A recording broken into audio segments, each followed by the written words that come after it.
Pray. But don't pray haphazardly. Don't pray casually and without intentionality. Pray in alignment with the truth of God. This takes attention. This takes forethought.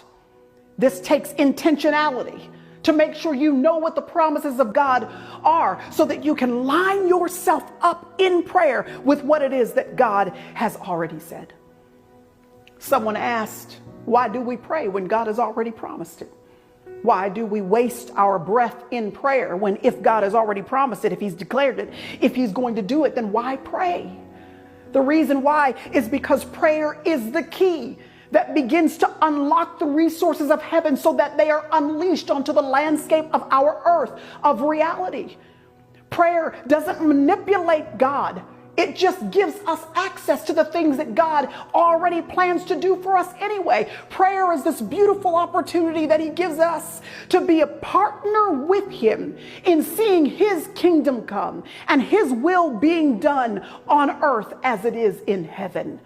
Our God has given us the key to work with him, to be in conjunction with him as his purposes are unleashed on planet Earth. Why wouldn't we use a key like that?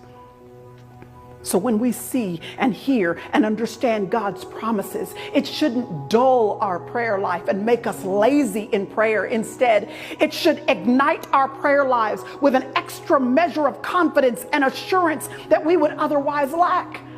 Now that we know God's promises, instead of floundering in our prayer lives, now we've got some concrete truths to rest what we're saying on. God's promises then become a roadmap for us, a track to follow so that our prayers are actually rooted in something specific. God's promises become an arrow that point us in the right direction, and in and of themselves, those prayers actually then become the destination too. You don't have to know the details of how everything is going to work out, but you can base every single prayer directly on the promises of God because he is not a man that he should lie.